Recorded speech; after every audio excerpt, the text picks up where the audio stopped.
And here I go. My mute was mic'd, or my mic was muted. Oh my goodness. I'm just talking away and I'm just going to have the whole introduction be on mute. Wouldn't evening. be the first time I've done that. Oh, well, good evening, everyone. I'm happy to have you here. And I'm just going to start off real quick before we get everything going. If anyone doesn't understand me, I'm sorry. I'm getting dental work done tomorrow and I am in a lot of pain tonight. So Tiffany might be doing most of the talking. So totally fine. But tonight is going to be an exciting show. As you guys know, with Ghost Education 101, we love to explore science, technology, and the mystery behind the world of the paranormal. Every week, I'm your host, Dr. Heather Leigh, and joined always by my co-host, Dr. Tiffany Frazier. How are you doing today? I'm doing great. How are you? I know you've got a lot of stuff going on, but you're here, and I'm so happy. I'm so happy you're here. I am too. I was kind of nervous there for a little bit because my mouth was hurting, but I'm going tomorrow and getting that done, and hopefully next week I'm up and running and not so edgy. I guess. Well, I'll be sending you, and I know everybody else is going to be sending you a lot of healing thoughts tomorrow. So thank you, everybody. And then tonight, I am looking forward to, we're going to be deep diving into one of the most innovative developments in spirit communication technology. It's a device that's challenging everything we thought we knew about EVPs and real-time spirit responses. And this is where I'm looking forward to having our guest, Tony Rathman. He is the founder of Entity Voices Paranormal Investigations and the creative mind behind Staticom Project 3.0. He has spent years pushing the boundaries of electronic voice communication, developing cutting-edge systems that eliminate outside contamination and allow for real-time two-way interaction with the other side. And the best thing about today is we do have some examples that he has sent us, so we will be sharing those throughout the night. So actually, before we continue on, I'm just going to say, guys, grab your EMF detectors, settle in, and Ghost Education 101 will be right back with our special guest.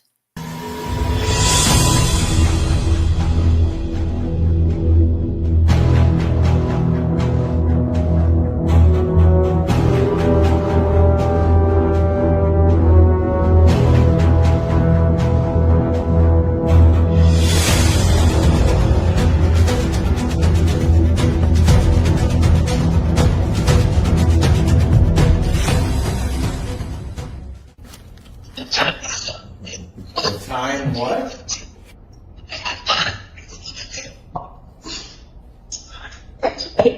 Well, I can hear you when you whisper, you know that, right?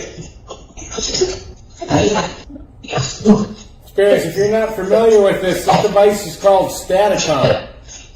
If you heard me say Staticom. That's better. Now, can you say Staticom for me, please?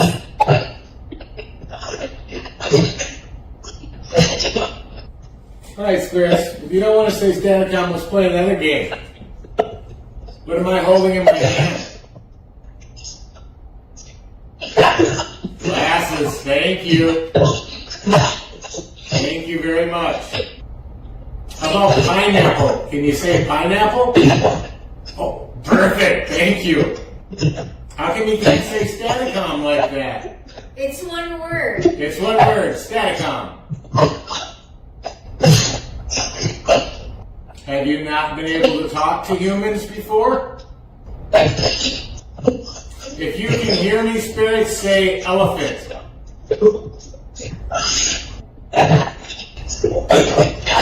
Do you know Tony?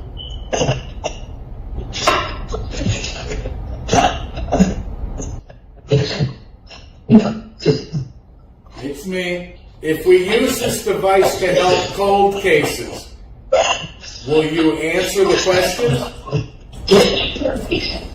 Yeah, sure. You bet.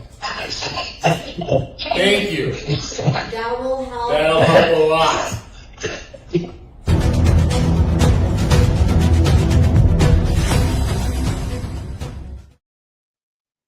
So I just have to say, you know, if nobody else knows who you are, the spirits definitely do, since they were saying your last name there. Yeah. Oh, Tony's muted. Oh, there we go. Okay. Sorry about that. That's okay. Yeah, they do mention my name first, last, everything in between. It was kind of the first tip off that, a connection was being made to them, and they would recognize me and call me by name. So, yeah. That's pretty cool. Pretty cool. I mean, I've only had my name mentioned once in an EVP session, but hearing it like that, that's definitely something different.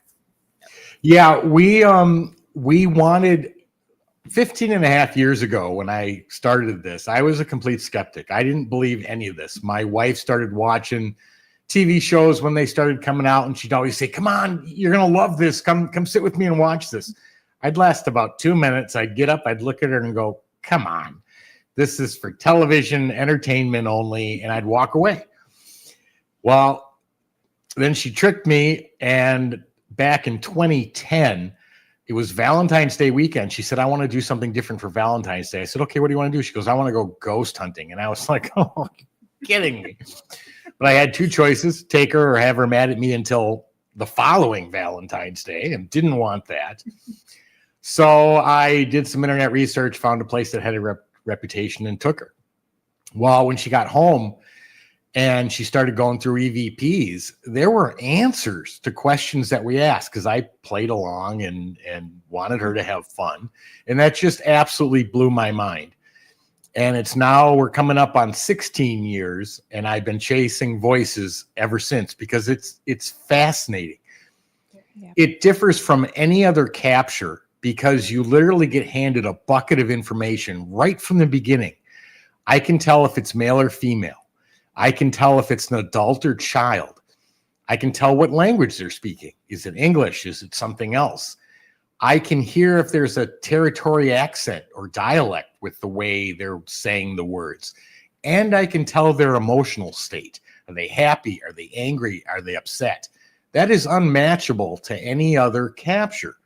And so we figured, if we're going to go down a road and chase this, let's go down the EVP ITC vocal road, because EVP has been around since the early 50s and captured on every device known. So, it was something that had been researched. It's something that had been documented, and there's tons of evidence out there for it. It just hadn't seen an advancement in probably the last 75 years or more. And that's what we wanted to do. Amazing. Tiffany, if you have any questions, he answered all three of my first questions right off the He bat. did. So, yeah. I'm sorry. No, that's awesome.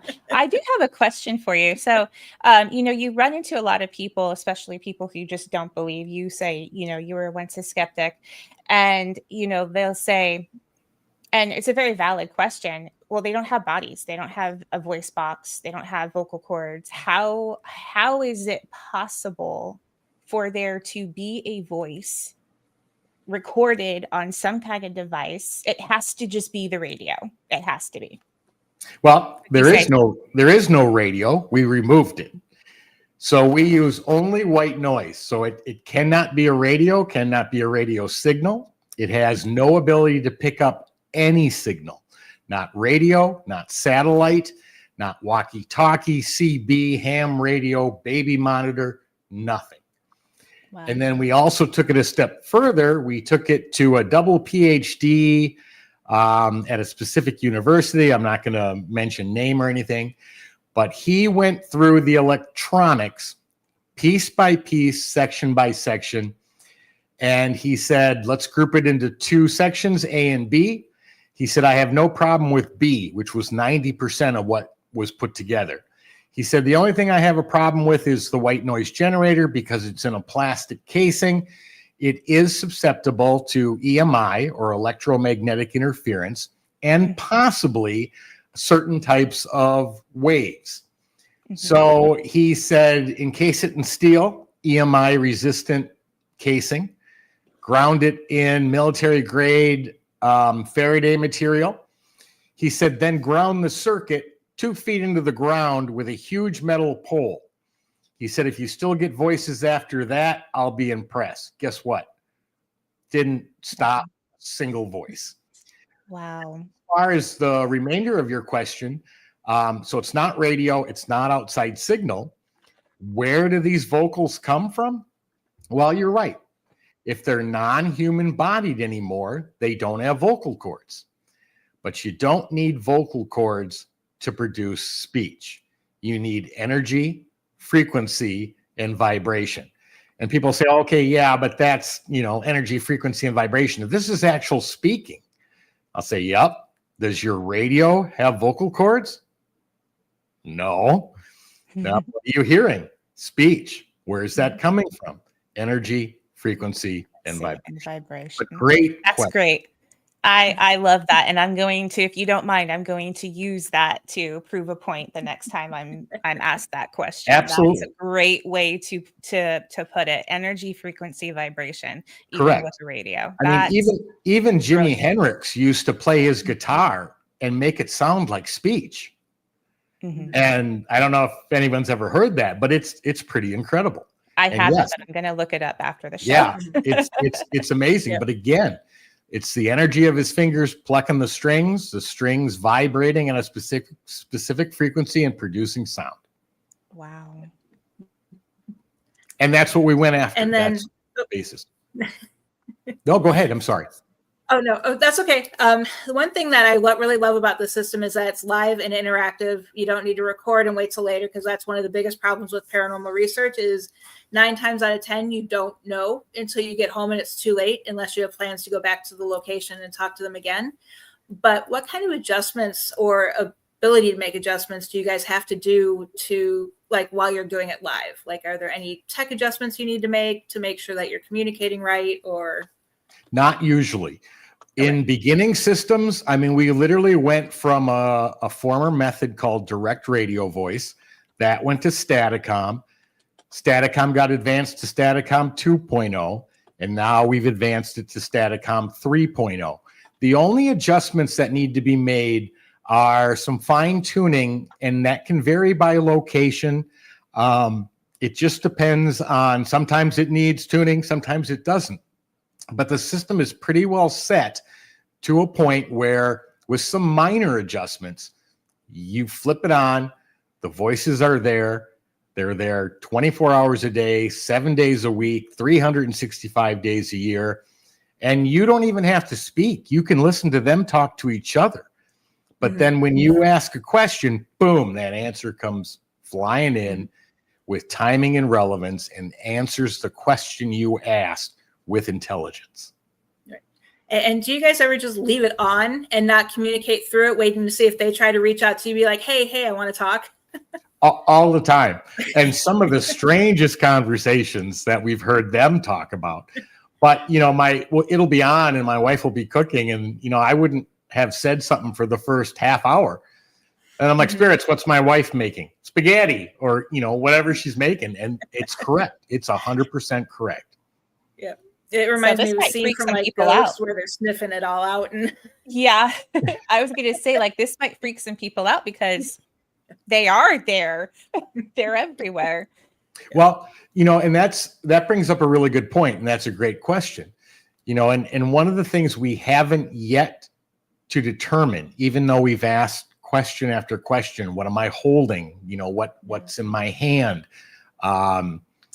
We've written words on piece of paper, not even that we've known. We've had audience members come into the beginning of the session. We'd hand them a piece of paper and a pen, say, write a word on this, put it in your pocket, don't show anybody.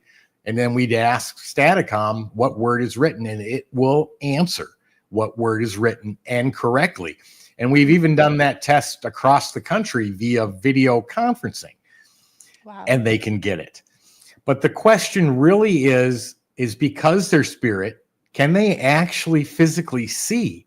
Or is it truly a matter of the information being transmitted through universal consciousness? Because we follow analytic idealism, the fact that consciousness is the ontological primitive, and it can't be reduced any further by science or by anything else.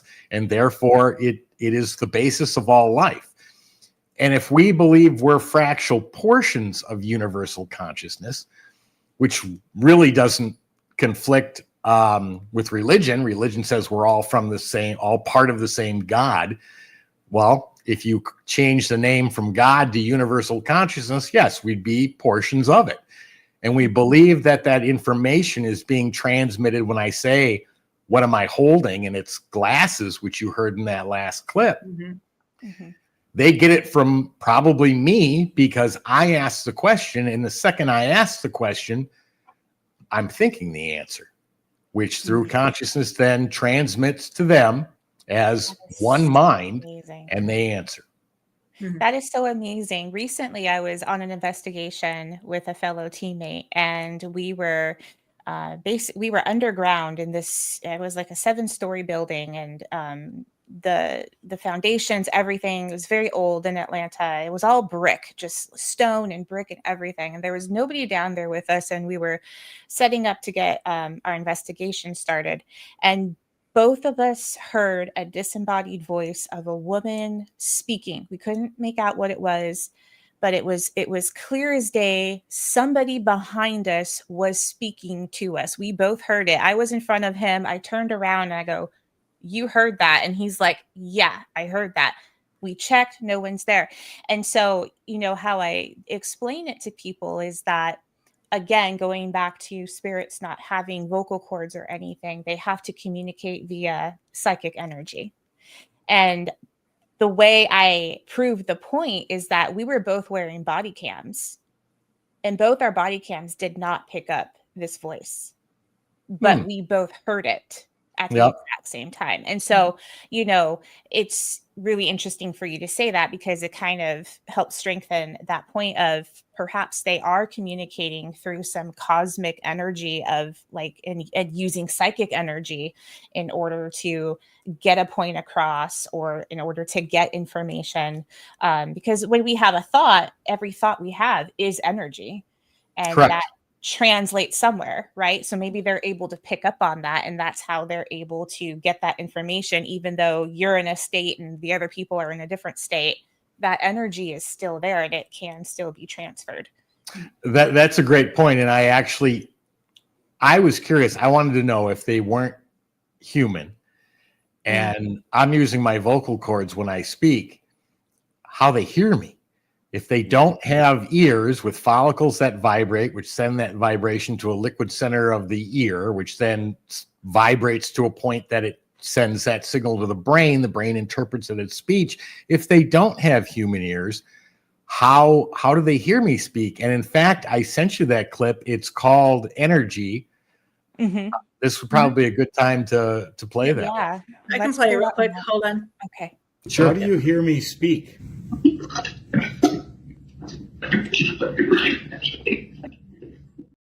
It's amazing.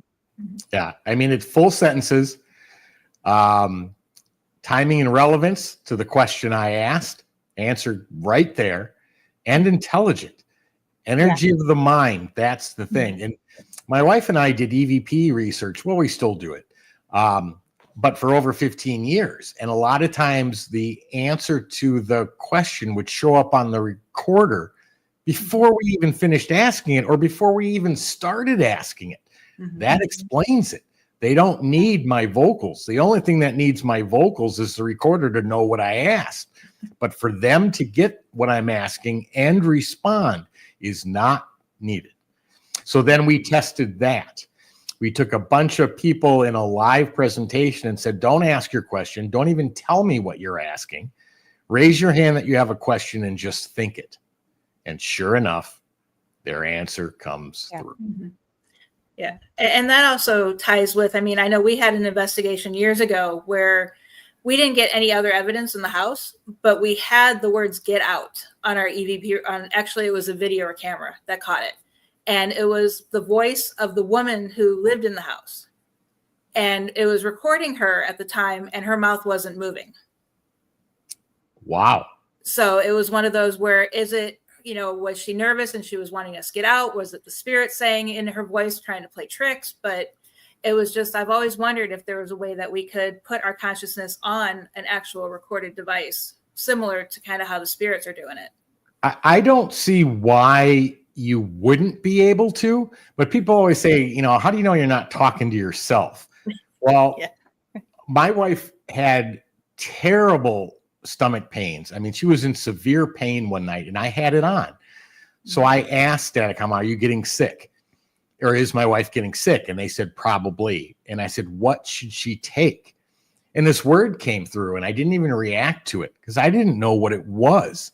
But when I went then to the internet and looked it up, the word was Percodan. When I looked it up, Percodan is a prescription strength pain reliever, a combination of oxycodone and aspirin, and it's for severe pain. I didn't know that, so it wasn't my thoughts coming through. Mm-hmm. Plus, every voice is unique with its own personality, its own vocal tone, and all of the above. So it's quite interesting, to say the least. Anton is on. Hi, Anton. Thank you for joining us. And Philip is here. Hi, Philip. Thank you for joining us. Philip says we did that in the ITC collab a few years ago. Oh, there it is. Heather moved it for me. Oh, sorry. I put it on the screen. Okay. Like, where did it go? We did that in the ITC collaboration a few years ago and called it the code word experiment. Awesome. And then Tony says, how do you filter out usable audio when the definition of static is noise? It's a good question. There is nothing to demodulate. Only other method is heavy filtering. I assume you are not using any IF mixing. Okay, well, real more than I do. real. I don't know. Real simply, white noise has been used to enhance EVP and ITC work for years. White noise is known to be a catalyst in elevating voice. So that process is called stochastic resonance, and it is used in everything from elevating sound that the human ear or even a sensor cannot pick up because it's outside of our human ear range or even the range of a sensor.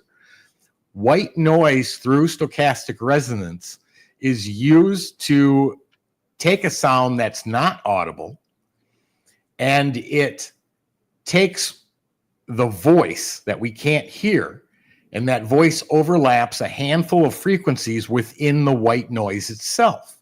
Whatever frequencies overlap raises the volume, the sound, and the intensity of the voice that's there. Which is why when we switch to a white noise generator has a spectral frequency of 1, meaning every single frequency from 20 hertz to 20,000 hertz is at the exact same level. That's what spectral frequency of 1 means. So if the white noise is all sitting here, the voice overlaps and it shoots the voice up. The voice gets raised, the white noise does not. It retains its spectral frequency of 1. Then we cut the white noise out, leaving only the voice. Awesome. Very, very interesting. Heather, did you have a question? Yeah, I'm just pulling it up. Okay. So, could you walk us through a memorable investigation where Staticom produced something that you could not reasonably explain with conventional methods? There's probably not a single one I haven't been on that Staticom produces stuff that I can't explain. I mean, the best way to say this is that these voices, we believe they're spirits because we ask them, and that's who they say. They will say one of two things: we are spirit or we are consciousness. We've asked about extraterrestrials, we've asked about, and there are various answers. And extraterrestrials clearly seem to be a possibility, but then you get into, well, unless the extraterrestrial race has the ability to know English, speak English, and communicate, knowing everything around us and how our world works. And if they can do that, we wouldn't know the difference anyway, because it's vocal only. But I mean, you want to talk about experiences. When I had a 7-minute conversation with my grandfather who passed away when I was like 12, would I consider that memorable? Yeah, I would. When a friend of ours got shot and actually passed away, and Staticom gave us the answers of what happened and even down to who did it, which you have that clip. Yep. Would I not consider that to be just mind-blowing? Yeah, I would. Yeah. So there's probably not a time we don't have it on that something doesn't come through to either reinforce the years of research we've already done, or to open up a door to other questions to go, okay, wait a minute. If that's the case, then what? And then another 100 questions follow the one answer you got, and you go down that rabbit hole road again. Yep. And Robin, did you want me to? I was going to say, did you want me to play that one clip that you were just talking about? Which one was it named? Yeah, it's called Lennon. Lennon. Yep, I can. Now you won't. And then we'll get. Yeah, you won't see our faces on this. We literally, this had just happened, but you'll hear the answers. Okay, and then after that, we'll pull up Robin's question that she just asked. So hold on one moment. Yes, he was shot.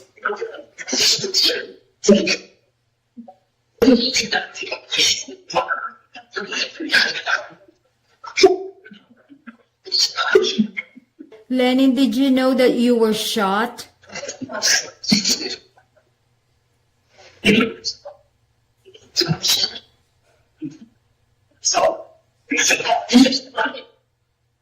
Do you have a message for your family? To your mom? I saw you how they shot you. Or shoot you. Lenin, kilala mo ba kung sinong bumaril sa'yo?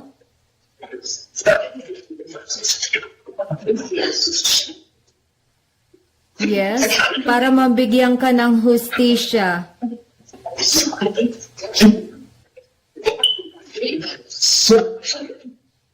Kilala mo ba kung sinong bumaril sa'yo?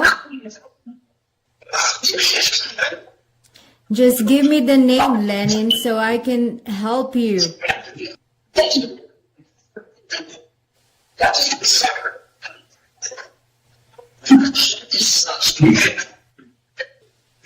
you know how you were killed?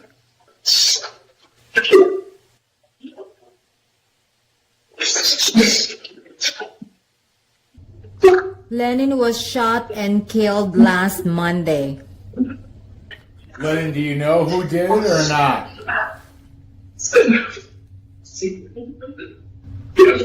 Yes. Can you give a name, please? Let's start with first name. What's his first name?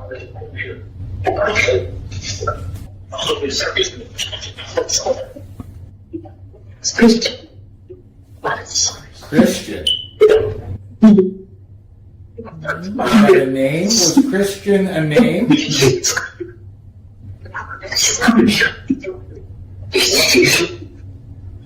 Was Christian a first or last name? Okay, first name. Do you have a last name?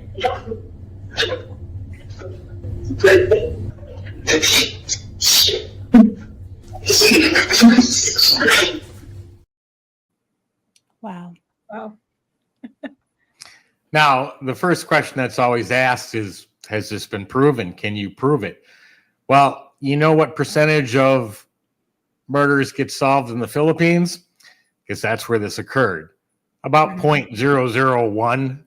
So we weren't going to release this information, but then we thought, you know what? We did release it because we thought if the information does come out and we haven't released this prior, no one would ever believe we had it. So we did. Wow. Yep. Amazing. Robin, thank you for joining us. Robin says, good evening. Can you give us an example of the conversations you are hearing from the other side? This is something that I'm looking into. For example, I just listen instead of asking questions during some of my EVP sessions. Just curious what you are hearing. Thanks. Oh, I mean, I think the one we just played is a good example. We had it on and running. When my wife came in, she had a very distraught look on her face. And I said, what's wrong? Are you okay? She said, no. And then she explained what occurred. And then we heard his name be mentioned. Now, you heard how many different spirits answered our questions. Mhm. And there were two voices in there that sounded exactly like him. But you heard them say, which was funny, this was 3 days after what had occurred.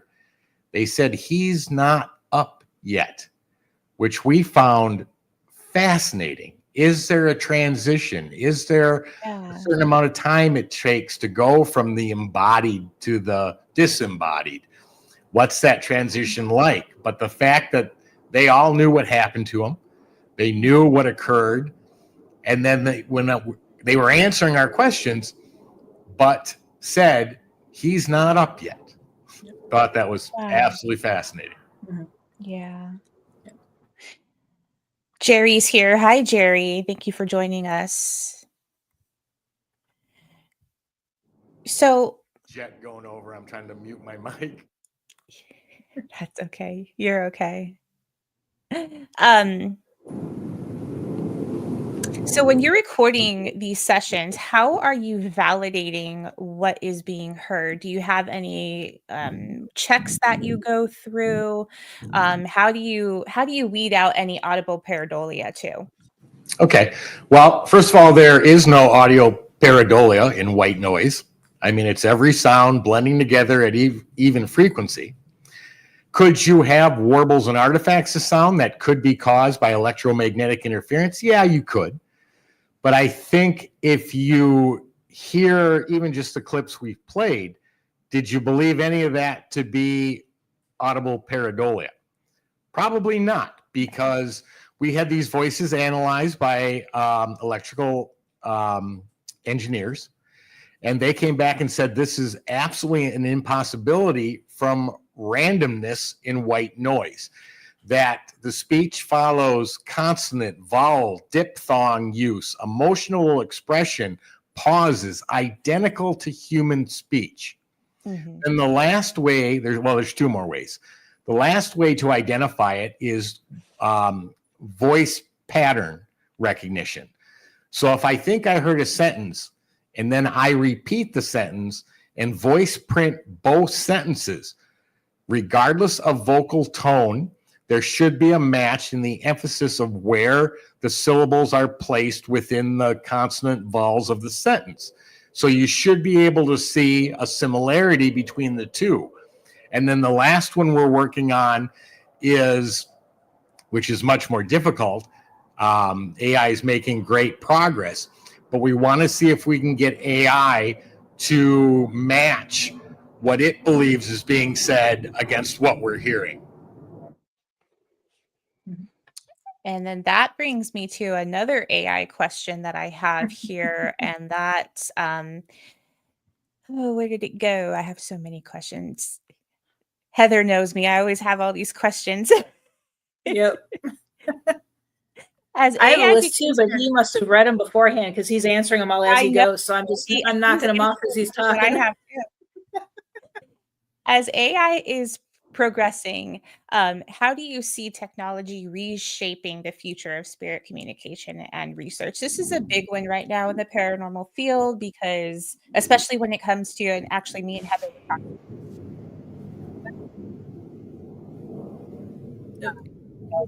Lost you, recently Tiffany. that Yeah, we lost your voice. Can you hear me? Now I can. Okay. Let me move the mic a little bit closer. There we go. That was weird. Maybe the spirits are messing with my mic tonight. Last week, Heather and I were actually talking about how AI is actually able to change the information on a photograph so that you can't tell if it's been doctored or not, or you can't tell if it's been edited. So do you see, well, I guess my question is twofold. One, do you think that AI is going to potentially harm the ITC field? And or what kind of progressions do you think is going to come out of AI in the ITC field? Great question. Let me give you my first response. AI is a man-made system, meaning everyone thinks, oh, AI is so much smarter. It's faster. It's learned intelligence. Where did it learn the intelligence? From us, from consciousness. AI will never have consciousness. It can't. It can produce things that look like sentiment, but it's not. It's programming. So therefore, there's a huge difference between consciousness and artificial intelligence. Now, can it do things 100,000 times faster than we can? Probably more accurate? Sure, it can. How that exactly has the ability to interact with the true meaning of life or consciousness, it's already being experimented with. Science is trying to use AI to tap into the quantum physics and quantum consciousness that they believe exists to get the two to merge and interact. What the futures will hold is quite fascinating and possibly even a little scary. Is the world ready for this? What happens to religious beliefs? What happens to cultural upbringing? What happens to just basic foundations of what we were taught and believe? I don't know. I don't have those answers. AI will play a role. I mean, people like Sonia Rinaldi are claiming to have gotten books written by spiritual interaction with AI, and she stepped away from images to chase that. I haven't heard lately what updates are, and I'm sure if they're getting books of material on whether it be from consciousness or from extraterrestrials, I'm not sure. But again, those avenues are already being looked at and dove into. Yeah. I do have to say AI would be easier then, because I know someone who actually wrote a children's book channeling through a spirit board. And I can only imagine the letter by letter. It would be so much easier using AI to type it out for you. Well, I don't disagree. But I think, there's a reason why it's taking, well, outside of psychics and mediums, whether they really have the ability, we believe it works the same way that Staticom does. A signal's being sent into Staticom. And then, whether that's an actual vocal signal or whether that's some sort of other energy signal, doesn't matter. The result's going to be the same. Mm-hmm. But if that's being done to Staticom because we've optimized the environment for that to occur, it'd be the same way psychics and mediums get their impressions, their ideas, and their information. The only difference is you have a third-party person that has to take what they're getting, interpret it, and then translate it back to you saying, here's what I'm getting, here's what I'm feeling. Mm-hmm. But it's the same principle of how it works. Right. I thought this question, I came up with it and I thought it was really interesting because it's something that I'm really interested in and hope to start a book on it someday. Heather knows we both got so much going on. Hopefully one day I'll get to it. But that's our favorite word, one day. One day. It's on the list. Yeah, I know that feeling. You've worked You've visited so many places and you've investigated so many places. How has working across different cultures, especially, shaped your understanding of the afterlife and how people kind of react to the spirit world? Because every culture is a little bit different. So, how has doing ITC across different cultures kind of helped you understand or shaped your understanding of that? That's a great question. Let's start with culture, and then let's tie that to religion and the religion they were taught. Mhm. Every culture has the ending similarity that life goes on, whether you've earned it to go up, whether you didn't earn it, you go down, whether you reach nirvana, whether you have to do it again to reach it. So regardless of religion, the name or the practitioner of a specific religion, let's keep it just as religion as a whole. Mhm. Religion teaches, we believe, what's the right concepts, but meaning got lost in translation, in control factors to control population. And we see so many tie-ins to it. It doesn't matter what religion, with what the research is showing us, to the fact that we are consciousness. When the body or container dies, that consciousness goes on. And if you start looking at cultural differences or religious differences tied to those cultures, there are ones that won't touch this, because, everything from religious saying you're talking to demons, you're not supposed to do that. Okay. Science thinking you've absolutely lost your mind because they think when the brain dies, the body dies, consciousness is gone and cannot survive because it's created in the brain. Then you've got people who are interested in it, but say that's way too good, he's faking it. And then you got people who like it, but turn around and say, well, if you're not going to tell me how to do it, I don't believe you. So it's a struggle. It's a struggle from the two biggest entities from a religious and scientific standpoint, because we're breaking boundaries that they don't want to hear. It's hard from an individual perspective because everyone's got their own opinion of what religion taught them, what they were told they could do or not do. And every culture has different religious backgrounds. But if you boil all those down to the very basics, take out the names, it's always an ascension, growth, and learning of your individual fractal consciousness to expand universal consciousness.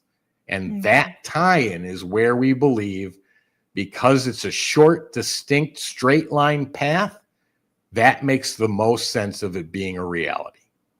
Mm-hmm. Mm-hmm.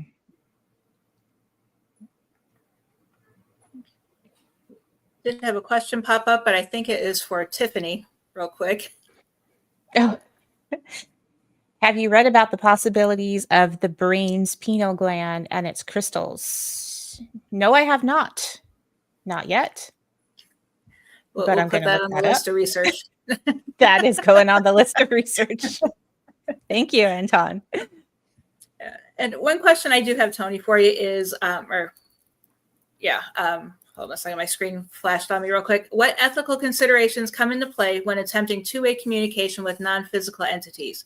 For example, how do you protect participants, ensure consent, and handle messages that may be disturbing? There's only been one time that we've gotten disturbing messages, and that was in Gettysburg. And we were doing a specific question and answer for a friend of ours who owns a very well-known haunted location, and she was having some trouble. Mm-hmm. We ended up shutting it off just because this thing was vicious, vulgar, and literally changed the atmosphere of the room down to people squirming and wanting out. So we shut it down, took a break. We all went outside. But that was the only time that's ever happened. Now, after having done this for coming up on 16 years, 15 and a half, we used to do all of the, opening protection prayers, the closing protection prayers, the saging, the specific holy objects for protection. But having done this for so long now that we don't do that anymore. Why do we not do it? Not because we're reckless, but because we're only dealing with vocals, meaning that the entities do not physically have to be in front of me to speak. And we believe spirits are of non-locality, meaning they can speak from anywhere. So, and people always ask, well, when you get done with a session, are there residual energies? Do you see things move at times? No. Why? Because they're not physically here. It would be like if I went over to the neighbor's house, sat down for an hour, had a cup of coffee. When I got up and left, you could detect my body heat on the chair. I may have left some hairs or skin cells. There would be evidence that I was there. But if we had that cup of coffee over the internet through a video conferencing, there would be absolutely no indication of me being there because I wasn't. Mm-hmm. Yep.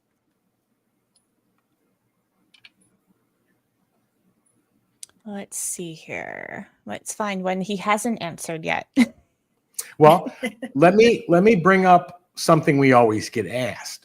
Yes, please. We always get asked, as you went through the various methods and improved one on top of the other after the other, people always say, did the spirits, or did they help you at all? Did they give you information or advice? So if you play the one, and let me finish the explanation first, called setting. Yep. Actually, I'll let you play it and then we'll talk about it. But Okay, I'll play it right now. Up or down, spirits?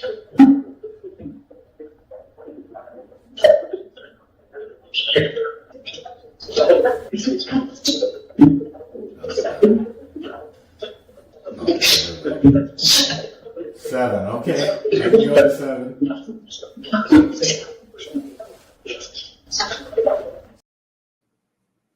okay, so although that probably didn't make a lot of sense, I was tuning. This was when we first got 3.0 operational, and I was doing fine tuning, and I was turning some particular knobs. Now, what I asked them was spirits up or down on the knob. They literally identified the knob as having numbers on it and told me exactly where to put it. And in over a year, that knob has never moved because it was absolutely spot on.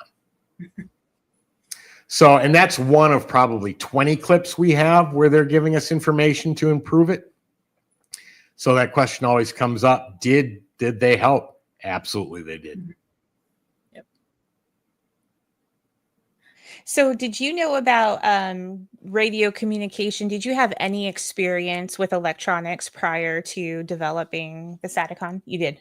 Yeah, I started out in high school working for an electronics shop. Okay. Fixing TVs, phones, radios, and they were all vocal, meaning there was always vocal anomalies within the system, whether that be anything from transistors to whatever. But so that's where my electronic background came from, was repairing everybody's broken equipment that they brought in, identifying where the problems were, identifying if circuits were bad or resistors were bad, whatever the case may be. And that's where that came from. And then the other background, I have a BA in philosophy. So that's where the thinking said, okay, how is this happening? How is this occurring?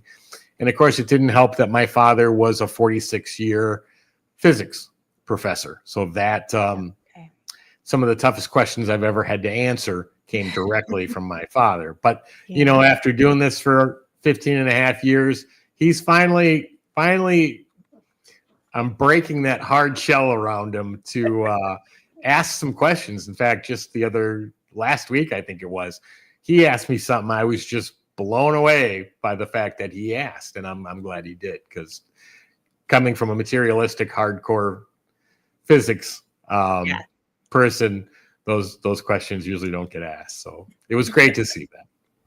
That's great. Okay. And then one quick question to kind of break things down to a more 101 type curriculum. If you were to help someone start with spirit communication on a 101 level, using Staticom as a basis, not so much teaching other people how to use Staticom or create it, but kind of using that as a basis, what type of curriculum would you like put forth for people to learn how to do it? To learn Staticom? Or any type of EVP type of communication? Yeah, if we're talking straight EVP, the simplest is a digital recorder. And you can pick those up anywhere from $20 to, you can go up as high as you want. But even the cheapest ones still do the job. White noise plays a huge role in spirit communication. I would do tests using white noise in the background as a basic foundation to enhance the speech, whether you're doing that through a digital recorder, an EVP, or even ITC. The difference between a spirit box and Staticom is that a spirit box does two things. One, you can hear the white noise, which can be terribly annoying, give you the biggest headache listening to it the first time, but then having to review it a second time is just downright painful. But a spirit box also scans radio stations. So the theory behind a spirit box was that spirits would take the fragments of audio and rearrange them into their own sentences. So now you've got white noise blaring out at you. You've got fragments of radio, and you're trying to figure out what has been rearranged that's coming from spirit. Mm-hmm. Difficult. So ITC can be a challenge, and that's why we replaced radio with white noise to get it. But in early tests done by our former partners, they literally went out and bought a world band radio and left it on in between stations on just plain white noise and asked question after question, night after night, week after week, until voices literally started answering. Mm-hmm. Those were tests done to show that white noise is the foundation of which we believe gives them the perfect opportunity to speak. When Tiffany, when you were talking about that, you heard the voice with your own ears. Right. How do we believe that occurs? Well, white noise is a natural phenomena in the environment. Mm-hmm. And they can easily take that same signal, whether it's vocal or energy, and transfer it to that white noise. We just optimize the system to make it available at peak levels for them to use it for Staticom to get the clearest voice we can. And if you think about white noise being every single sound the human ear can hear, if they are sending in a non-vocal signal, because stochastic resonance does require two vocal signals to interact with each other.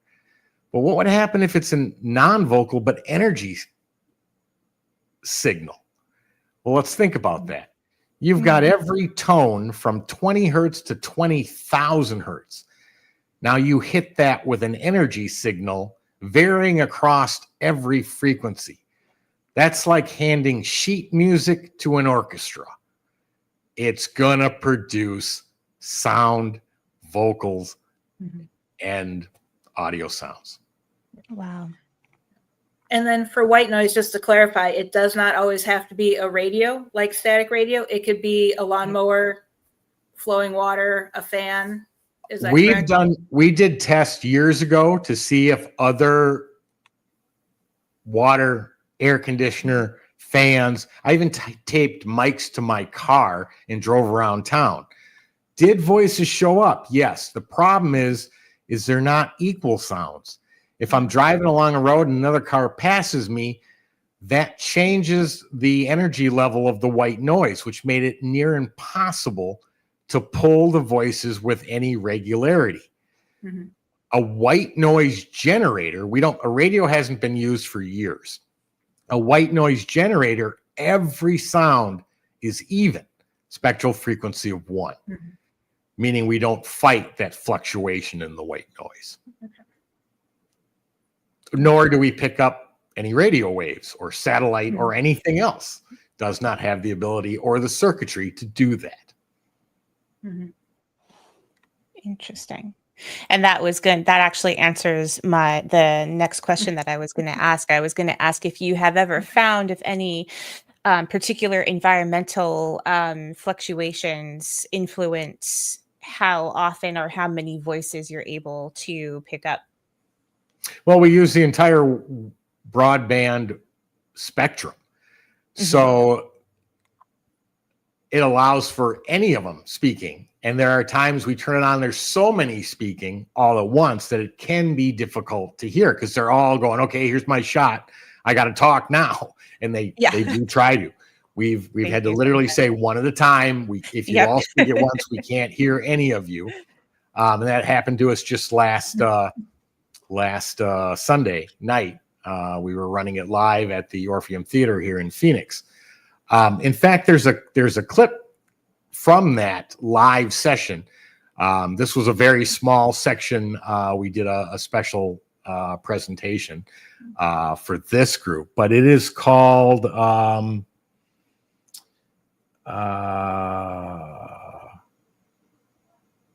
think it was in the Staticom promo. Yep. Is a clip, and these are clips. So it was cut from a larger portion, but there are multiple questions that I asked and the answers given, and you'll hear that. Mm-hmm.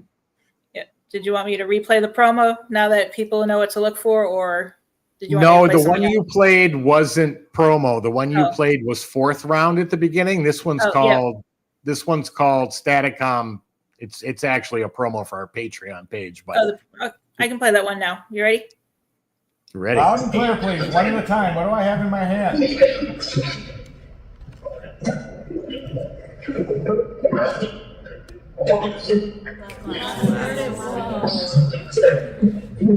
Can we do one more test?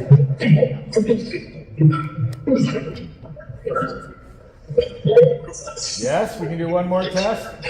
I'm going to hold up some fingers. You tell me how many fingers I'm holding up.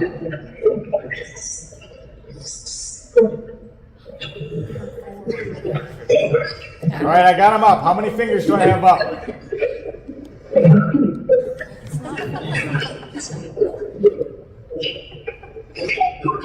How many fingers?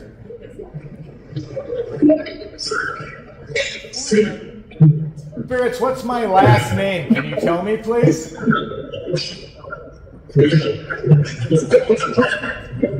Right there, the min was cut off. One more time. Yeah, one more time, loud and clear. What's my last name?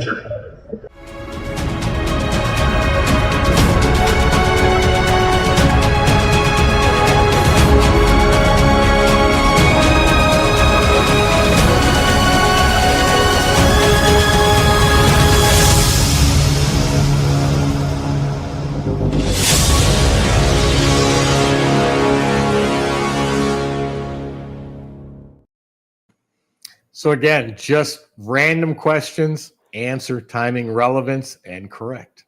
Mm-hmm. Yeah, That's amazing. So usually in science, you have to use repeatability in order to prove a point, right? You have a theory, you have a control, you try to prove it by repeating the process.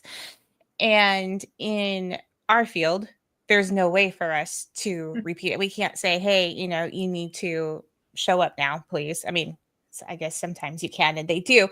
But do you see a change in do you see a change in the future in terms of how the science field across the board with science?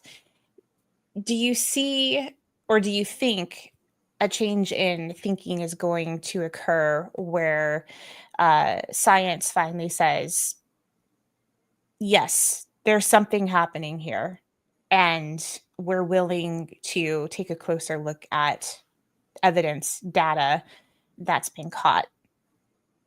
Excellent question. So let's back up all the way to Nikola Tesla, who said that if materialistic science would take 1 decade and look at non-material phenomena, that they would learn more in a decade than they have in the entire life cycle of sciences. He said that back in the 50s. Yeah. Now, is that still a struggle today? To some degree. But you went from materialistic physics, which then transitioned to quantum physics, which is now transitioning to quantum consciousness, or like the Orr theory. Consciousness is embedding itself in all aspects of science. So, yes, it's already happening, not as fast as we'd like to see it happen, but it's already occurring. Consciousness is becoming an integral part. I mean, when quantum physics said that things like molecules and atoms don't truly exist until they are observed, and only then do they appear. It is the observation of consciousness that makes that occur, which also says a ton about the fact that thoughts are more powerful than we have ever placed any accountability on, because thoughts become reality. Thoughts influence your reality. What you're thinking is going to be the outcome of what your life is like. It is literally that simple. Now, not that simple to change or do, but it is literally, from a concept perspective, that simple. So yes, absolutely. The effect is already occurring, and it will continue to occur. Yeah, and I think we're seeing that a lot. I mean, all you have to do is go onto social media and everybody's talking about affirmations. Everybody's actually they're thinking and saying exactly what you just said. Thoughts are powerful, Yep. and what you believe is what is going to be. That is what is going to turn out for you. So hopefully, I mean, I hope that does. And in fact, I think it was our first episode together, Heather. I think I mentioned Mayim Bialik, who is a neuroscientist, and she has recently been speaking on the topic of consciousness and the afterlife, and is it possible? And it is so refreshing to see a diehard scientist finally come forth and say, there is something happening here.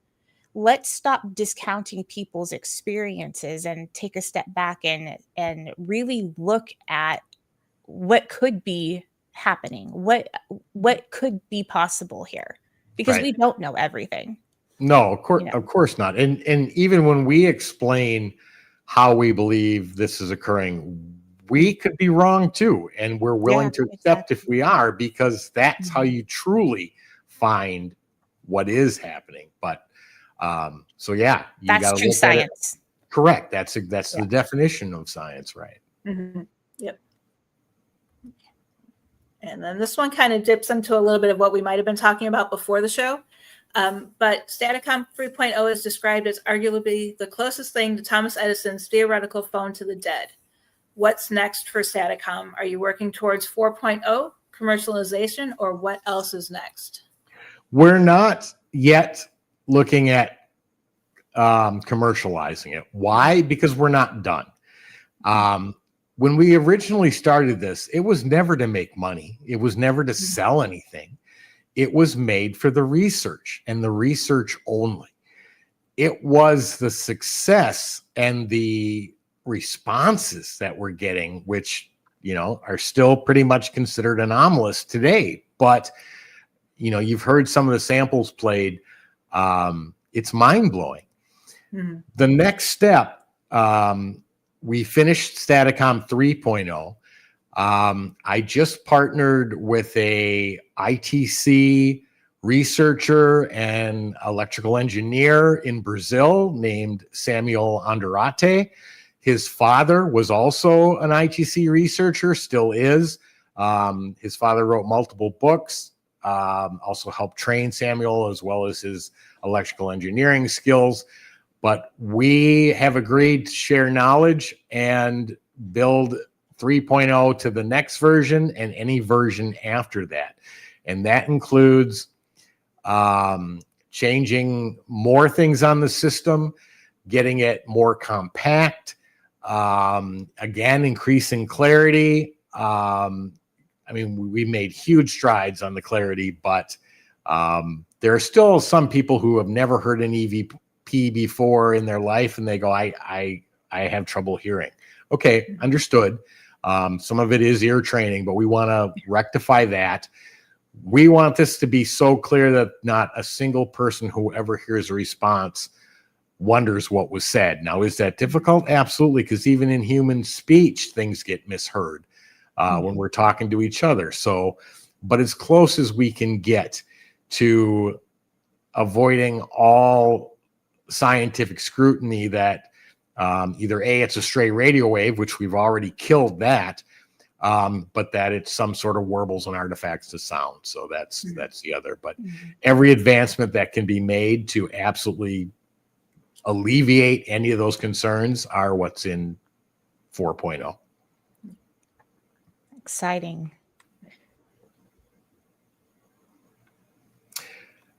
I'm just trying to see what other clips I sent. There's one called Responses, Staticom 3.0 Responses. That was actually the same night, I believe, as the intro one you played, but great responses again. And what this really shows was in prior versions, from DVR to Staticom 2.0, we could ask a question or two, maybe two, and get a response. But after that, the voices would disintegrate. They'd become cluttered and unhearable or unrecognizable as to what was being said. Staticom 3.0 solved that problem. And the voices stay clear in their communication until either A, whoever we're speaking to decides they don't want to speak anymore, or the machine is turned off. And this was the first capture that we had that showed that that communication just kept going back and forth. Okay.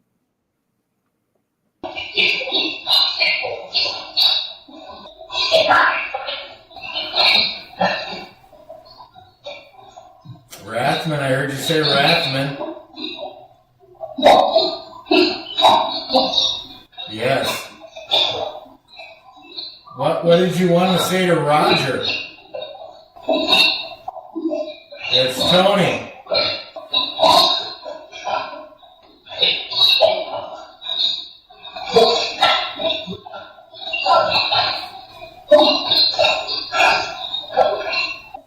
Spirits, can you hear me?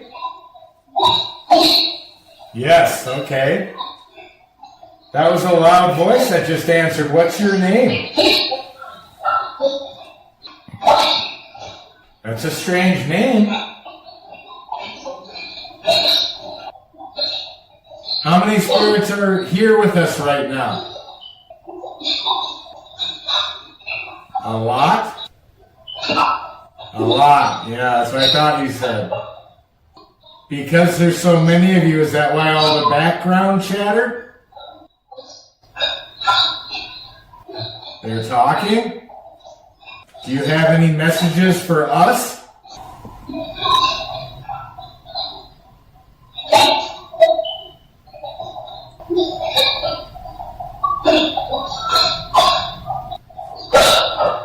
Rathman, I heard that. It's great. So you mentioned that with the earlier versions of Staticom, you'd get a few responses and then it would kind of fizzle out. And I've noticed that with the spirit box. Why do you think that is? Because of NDA, I can't answer. I know exactly why it is, but I'm sorry. That's part of the agreement with the other ITC researchers. I can't say. Okay. I apologize. No, it's totally fine. I was genuinely curious and I did not know there was any NDA associated with that. Yeah. So Well, there only is in the construction of what we're pushing forward, but I see. Okay. Yeah. What we'll do is we'll write down what we think it is, and then when you can release it, we'll have you back on and we'll see if we match what you think. There you go. That Awesome. works. That works. Sounds great. Okay. And then one question I do have is, could tools like Staticom have broader applications beyond paranormal investigation, such as forensic settings, historical research, or the future of consciousness studies? All of the above. I mean, one of the things you heard us say in one of the clips was, can we use this for cold cases? And our own friend, literally, now granted, that was in the Philippines, but FBI, police departments will use mediums. Well, how would it not work to ask a question of Staticom and literally get word for word answer? So we've thought of that. There are things like, okay, if spirits are of non-locality and they're answering from anywhere, but yet it's coming in as quickly as it's coming in, something as simple as what kind of new internet speeds can be created? Can they be wireless like Tesla's electricity sent through atmosphere? I mean, this is getting to the Staticom machine somehow and instantly. Then let's talk concerns.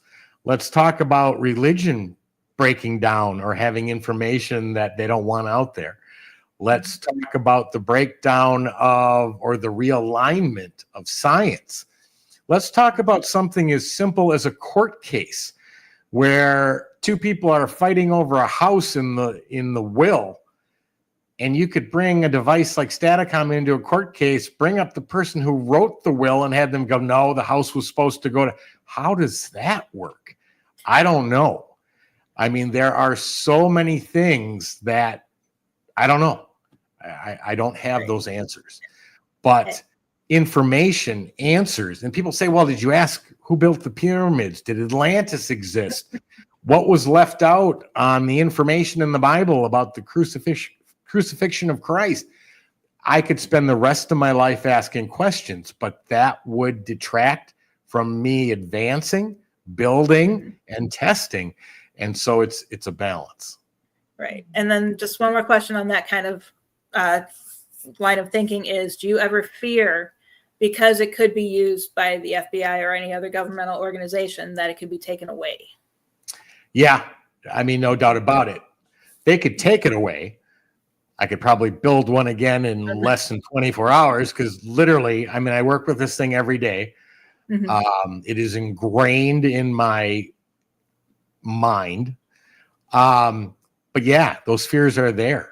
Yeah. Who would have it? What would be done with it? Would it be weaponized? Would it be, those fears are there, which brings up the question is the world ready for something like this? Yeah. And that I don't have the answer to either. It's one day at a time. Robin just wants to know has a question. You want me to take it? Okay, go ahead. Yeah, okay. Robin Wolf is asking, could you ask them about the 3-eye atlas? I can ask them anything. What they'll reply is based on two things. They'll give any information that's already happened. They will give no information about the future or future happenings. I can literally be in a position where I'm getting a new job and say, spirits, I have this job or this job. Which one should I take? Crickets. They will not answer. And of course, we've asked for the winning Powerball numbers 1,000 times. We don't get them. Why do we believe that? Well, we believe that because if we are fractal portions of consciousness, universal consciousness, and we are here on the planet with free will, to make our own decisions, some of them correct, some of them incorrect, and to learn from those wrong decision making, to grow, to evolve, and to mature consciousness as a whole. Universal consciousness as one mind, if we're portions of it, would have to grow constantly. Space grows at the speed of light daily. The universe expands. If universal mind, if it's creating everything around us, did not grow proportionally, one of them would become stagnant, fall apart, and dissolve.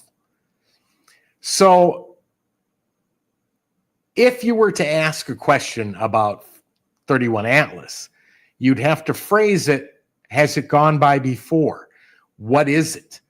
Is it extraterrestrial? Is it mechanical? Is it looking for information? Is it surveying the, but you could not ask something like, are there aliens on it that are going to land on Earth? And because you're not allowed to know that.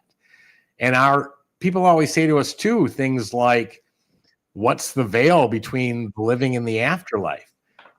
It's the human body. Our sight is limited to visual light only. We can't see infrared. We're very detailed on our 3D planet only. Our hearing, only 20 hertz to 20 kilohertz. We can't hear ultrasound. We can't hear super high pitches like dog whistles. The body literally limits us from the information that is all around us. Radio waves pass by us by the hundreds or thousands a day. Do we hear it? No. Why? Because we don't have a piece of electronics that can transform those signals into something our human body can interpret. That's exactly what Staticom does. It interprets consciousness or spirit speech and transforms it to our hearing level. But yeah, I mean, the questions can be asked. It just depends. Through the research, we realize we cannot ask for something future. They will not give it. And that's interesting that they kind of follow that rule. You know, they just kind of, I guess they just know that they're not supposed to give information about the future. Sorry, you're breaking up a little bit. I had a hard time hearing what you were saying. Sorry. It's interesting how they just know that they're not supposed to give away that information. Yeah, and maybe they can't. Whether that's universal laws or the just plain fact that maybe they don't know the future. We all have free will for a reason. Yeah.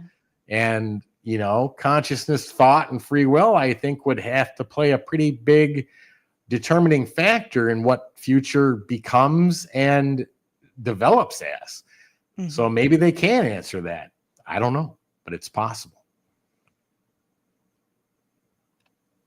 What do you think that, or have spirits ever tried to teach you something, tried to give you information that was useful in a way? There was the one clip where you asked, I forget how it was worded exactly, but you asked something along the lines of like, how are they communicating? And they responded with, it's just the mind.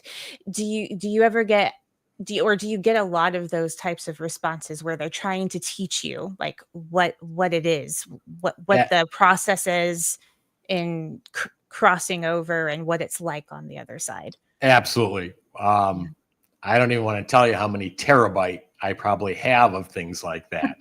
And we have plans for it. Okay. I was just going to ask. but absolutely. And, if we're supposed to evolve, grow, raise the whole human consciousness of how we treat each other and what's important in life. And then, they are giving hints and clues as to what that should be.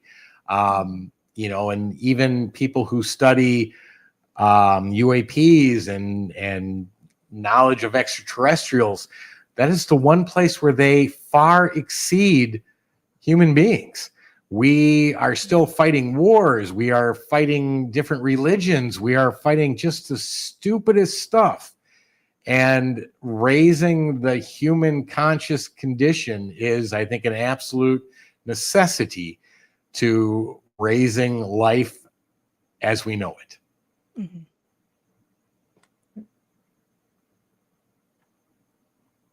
And hopefully, Tiffany, you have more questions because I only have one left. And that's for the end. I'm so. looking. I'm looking. Let's see here. So do you have a question that you most want Staticom to be able to answer?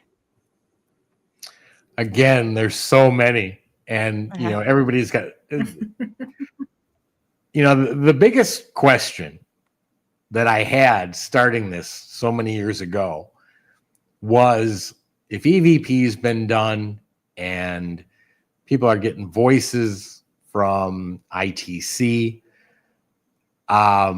you know, when we set out and we heard these voices, we, at that time, and this was a long time ago, our objective was to capture the clearest voice, anomalous voice coming from somebody not in front of us, speaking English, speaking our language, and from spirit.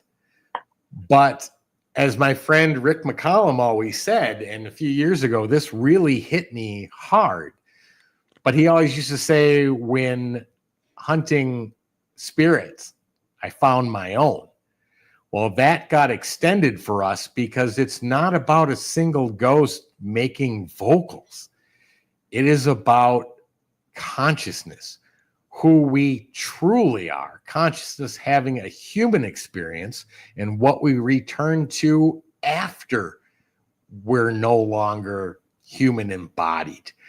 It is the true underlying factor of what we are, who we are, and what life is and continues to be. And that that understanding, that research, that change in thought process was probably the biggest eye-opener of anything. Mm-hmm. Mm-hmm. Do you ever run into people who might want to use ITC or EVP? I don't want to say in an unhealthy way, but in a way, because due to their level of grief, and you know, kind of like how the spiritualism movement came about at the turn of the century. Everybody was having seances because there was just, you know, back in those days, you were just losing so many people, and it was a way for them to feel connected to those they lost. Do you think that with the advancements that we're seeing with ITC and EVP work, do you think there's a possibility of people using it in an unhealthy way? Or do you think it could possibly put people's minds at ease? Like, it's okay. It's going to be okay. I think every one of those is a possibility, depending on what their reality is, what they believe reality to be. I know there are hundreds of thousands, if not millions of people that could get some major relief from the loss or the grief felt by the loss of a loved one. You have people that would probably definitely try to use this for the wrong reasons. But because there are what we call universal laws, and we can't be told future, and because I can't hide a thing from the spirits or consciousness or whatever word you want to call it, I can hide nothing from them. They know exactly what I'm doing, exactly what my intentions are. And my wife pointed out to me, I don't know, maybe a year ago, 8 months ago, that if I'm in a bad mood, don't run it, because the effect that has on my ability to get responses is huge.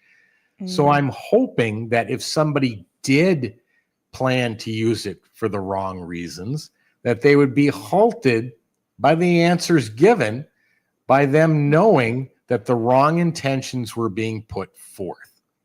Right. The only person that was ever tested in lab with our original DRV method was Marcello Bacci himself.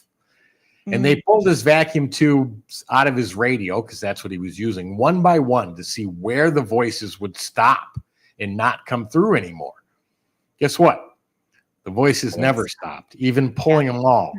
The only thing that could be removed to get the voices to stop was Marcello himself. So there is definitely a connection between the operator and the device. We believe the device is probably 40% of it, and the operator high 50s to 60% of the equation. And over the years, have you seen your success every time you turn it on? Have you seen that rise in terms of how many voices or how many responses you get? Oh yeah. If you go to our YouTube channel and go back 4 years, the differences are absolutely off the charts. Wow. And since you leave this on in your home, do you ever fear that the spirits are going to rat you out to your wife? Like, oh, he came down in the middle of the night and had an extra bowl of ice cream last night, or that stuff happens. I mean, literally, if it's already occurred, it is open knowledge. And if she was to ask, yeah, and whatever I did, I mean, we literally, I can have it on. I can say, hey, what did I have for lunch last Thursday? They will tell me what I had. I can't even remember what I had last Thursday. I can't remember what I had yesterday. But the point is that information is there and they have access to it. We did online tests when people kept asking, can you run this online? Can we do sessions? We spent about 3 months, because it's multiple different computer systems, all have to be combined. When you do online, you have one camera, one mic. There are multiple input audio sources. So it was tricky, but we got it. And we ran tests with people from across the state to across the country to the other side of the world. And it worked exactly like we were hoping it did, where information could be asked on one side and the answer could come back in. Wow. I just had a question pop in my head, and it's sorry, it's not there anymore. No, it's okay. I should be writing them down as I think of them. That's what I need to do. And sorry about that 31 Atlas. I was trying to figure it out, what she was, Robin, what you were asking when I was reading it. As Tony answered it, he clarified it for me. My brain is in today.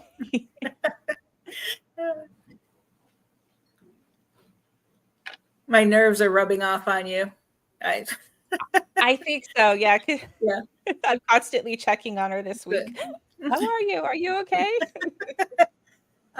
Jeff, the thoughts of sitting in a dentist chair for 2 hours tomorrow is just not looking that great. Oh my goodness. I'm so sorry.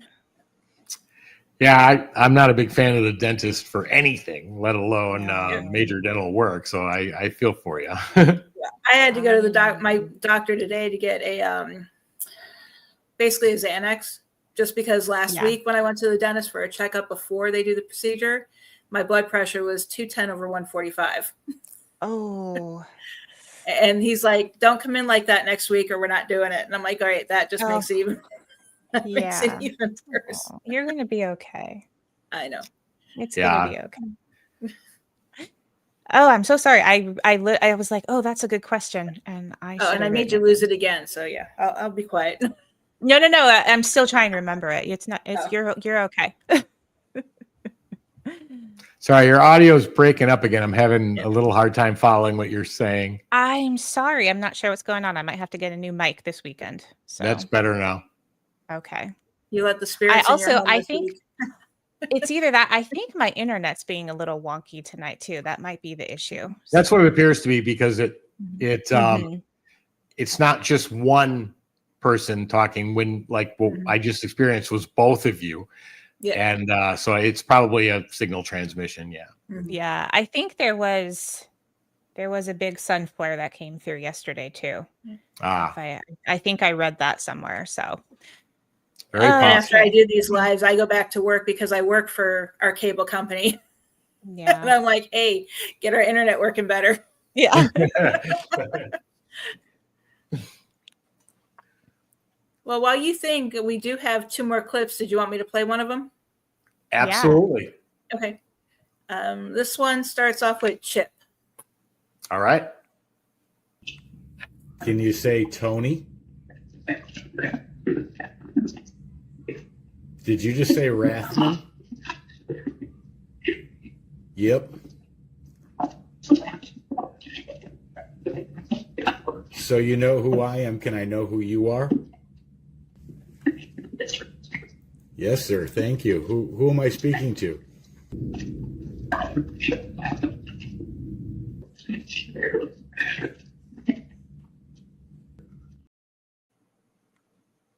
Now, with that one, I do have a question. Do you ever go and research these names that come up? Well, that was actually Staticom. No, it was either Staticom or Staticom 2. I don't remember.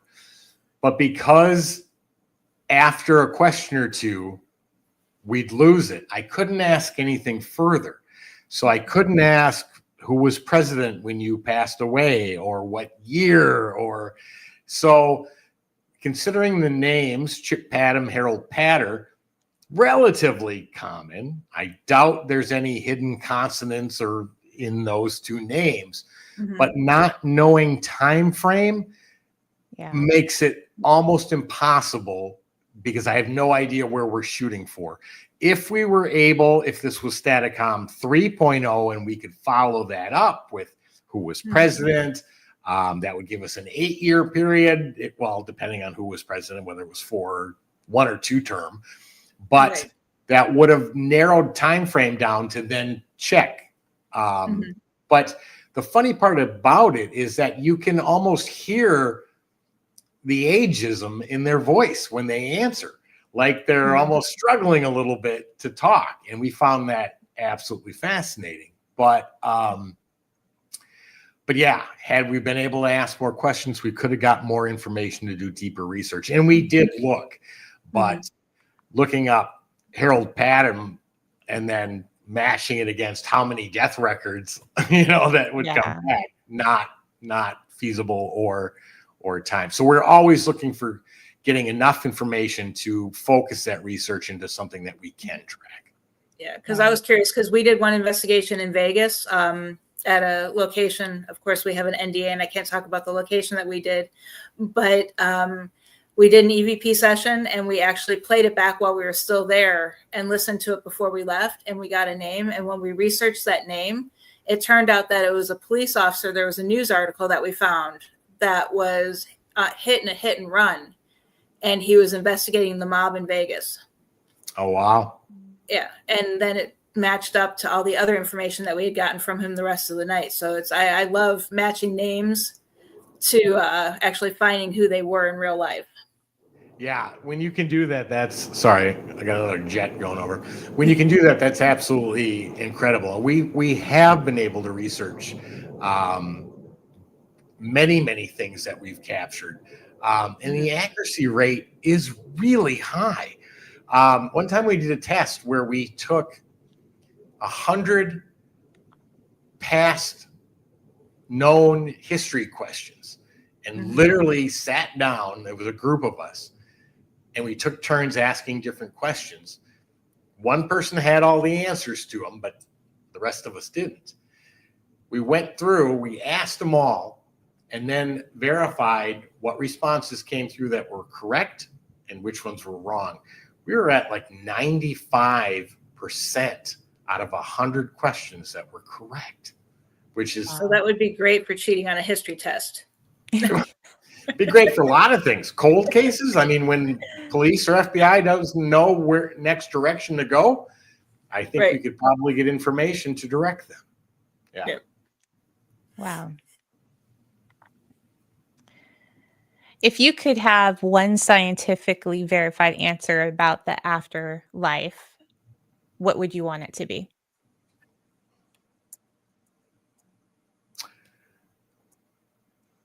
Tough question. I mean, we've asked everything. Does reincarnation occur? Yes, it does.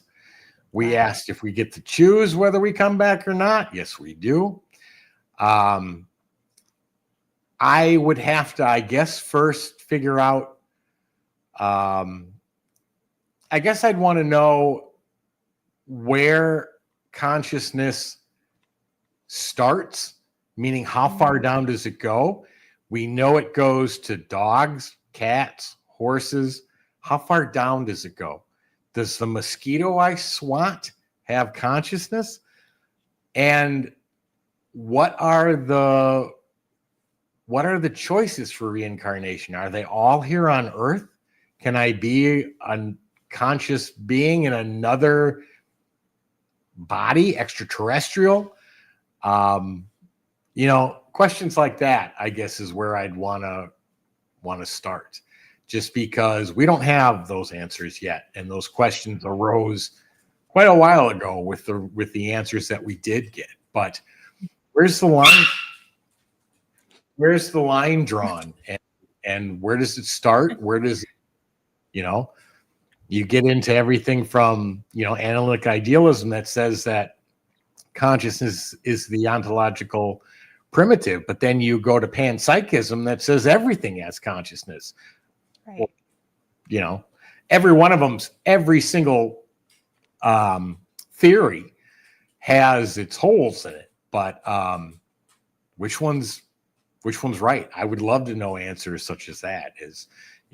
Where are those lines drawn, and where does it start? Where does it stop? And will we ever find those answers?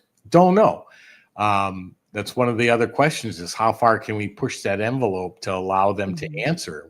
When do we hit those brick walls that we know they're not going to give us any more information? Those are all tests that we continue to push the boundary to see what we can get. Mm-hmm. I don't have any more questions, Heather. I'm out. Well, I have one to finish with, but one that just popped to mind is this could go either way. Have you ever had a loved one who had passed that reached out to you guys to try to communicate with somebody, or somebody who had a loved one who passed that wants to try to communicate with them? Yeah, we were just about a month ago, we were at Phenomicon in Utah. We got to run an hour and a half live session for the people that attended. We literally had people question after question to past loved ones, grandmothers, husbands, children that they lost. Wow. Out of probably 20 people that had questions they wanted answered, 4 or 5 of them literally came off their chair, dropped to their knees, crying because they recognized the voice. The answer that they got answered the question they were looking for. And we literally spent maybe a fifth of the time composing these people that were just absolutely mind blown by the voice, the recognizing of the voice, the answer that they got, and the fact that communication was truly possible. Mm-hmm. And then that leads me to one more question that popped in my head. Sure. Is you have the device at your home, and you said that you leave it on quite often just to see what goes on. Have you ever turned it off at night to have it turn on its own? No, never had it turn on its own, but only because this is a method, not like a single box with one switch. This is a method of a combination of all sorts of different functions. So, and then of course it's all protected by surge protected outlets. And so, yeah, having it come on its own, we've never had that. I was going to say, because they're getting crafty, they might figure it out eventually. Very possible. But that brings up a good point to what you just asked. Mm-hmm. We have not done this yet. But one of the things we want to try is, there's lots of speculation of what happens when you go to sleep. Does consciousness leave the body? If it does leave the body, is that shell left behind that your own consciousness could communicate through Staticom? So doing a test where we leave Staticom on, recording, so that we record it and then go to bed. Does any of that communication coming through Staticom affect what we're dreaming about? If we leave our body, can I hear myself talking through Staticom? What did I say? That's one of the tests that we want to try. Yeah, that would make a great sleep study test as well. It would. It absolutely would. Okay, Absolutely. So, before we start wrapping things up, we do have one more clip that we'll play, and you can talk about it. And then I have one last question before we start closing out. Sounds good. Marcello, can you see us? Yes. Thank you.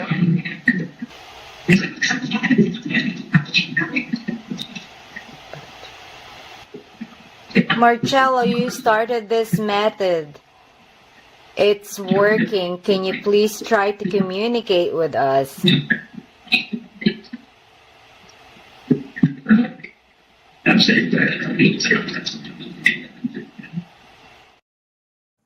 I love that one. That's fascinating for two reasons. One, that was the original direct radio voice. That was still using the radio. Mm-hmm. Now, in almost a year of research, that was the clearest response we had ever received with direct radio voice. Mm-hmm. Can we prove that's Marcello Bacci? No.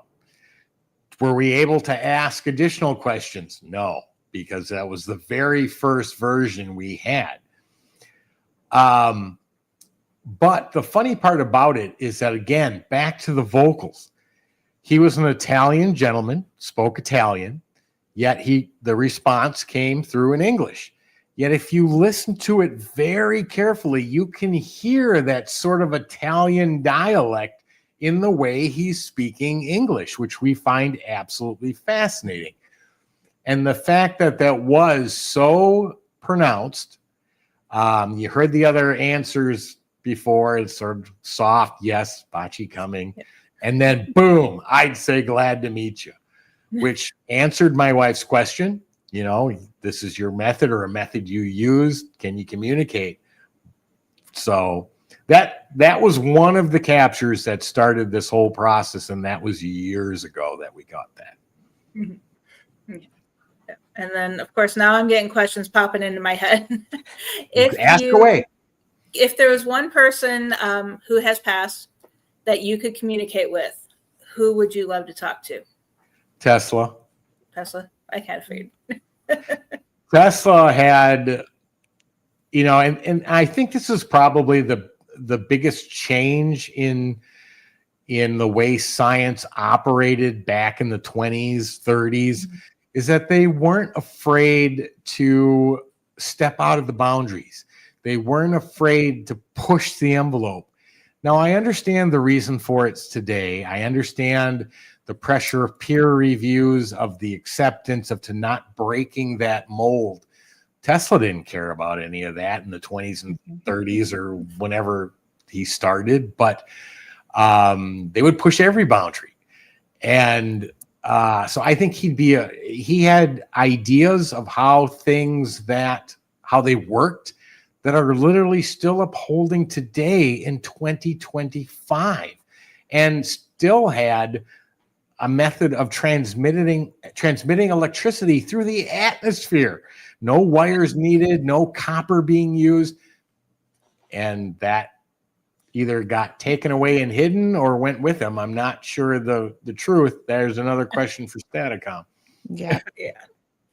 There's a lot of controversy of what's happened to a lot of his techniques and tools. Well, exactly. But, you know, he's not the only one. If you look at people who invented car engines that run on water, take a look at what happened to them. It's common occurrence. That's a little too common to be coincidence. Right, exactly. And so my final question for tonight is going to be, what is one key myth or misunderstanding that people have about spirit communication or even Staticom that you wish to clear up? Great question. There's things like it takes them, they can only talk for so long. It takes all their energy to, no, it doesn't. They are energy. They don't need to steal it from your 9-volt battery. The other things that really stick out to me is when, I got to remember what your original question was, the myths about, hold on, I got another jet going over. I don't know if you can hear it or not, but in the house, it sounds like the whole house is shaking.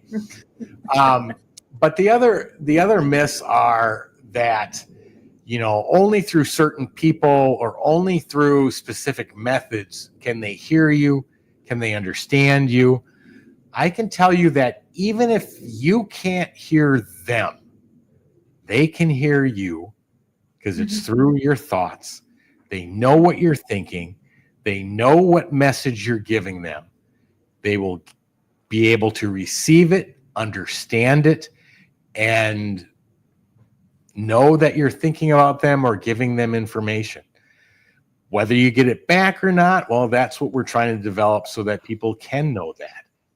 But the real bottom line message is that regardless of devices like Staticom and others out there, always remember to communicate those messages to everyone you know and love here and now. Because once that transition occurs, will you see them again? Yes, you will, but it could be a while. So tell them that you love them, you care about them, you've missed them when you went a month without seeing them. Tell them now.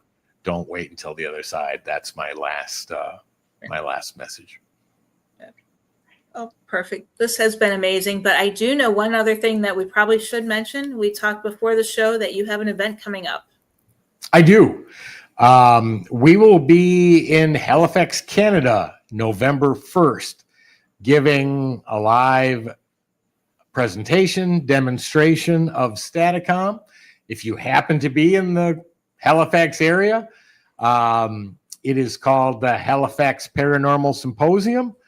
Go ahead and check it out. And even if you're not in the area, but still, it is going to be an entire Saturday of speakers, everything from spirit communication with Staticom to Ouija boards to energy healing to all sorts of other things. It will be broadcast online. You still have to pay for the broadcast, but it's like a fraction of the portion of an actual ticket to be there in person. And you can find that on a website called ppri.net. And they are the group hosting the event in Halifax.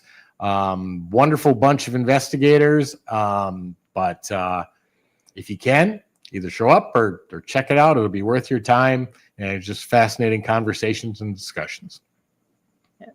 And anything else you want to share before we start closing out? Just if you're looking for evidence that's been captured, up to a point, it was all placed on YouTube under Staticom. You can just go and look. Nothing new is being posted from evidence or research or development there, because we've had so many people ask, hey, can I pay you to do a session for me? And it's not that we can't. The problems came in with legalities, claiming that you're getting voices from the other side. It can be a legal issue. The exchange of money for spirit voices is an integrity thing, whether you're doing it right or wrong. There's even been talk about some people in past history who have lost the ability to communicate due to trying to gain monetary gain from it. So we avoided that. But what we did decide to offer was we offered a Patreon page where you can come in, you can see behind the scenes events. We will do lives that will allow members to ask questions.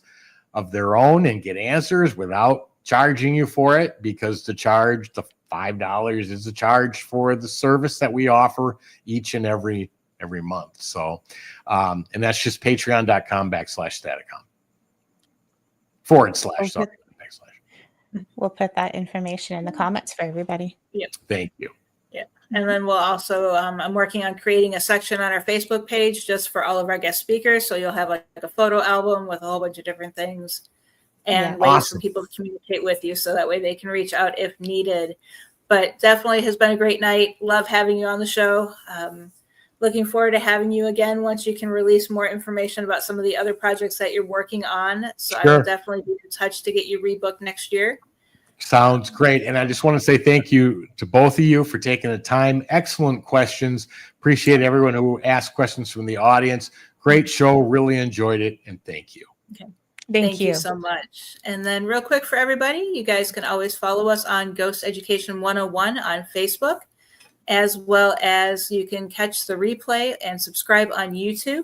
We have that up. And I know I mentioned this 2 weeks ago and again last week, but we are working on our website. It's ghosteducation101.com.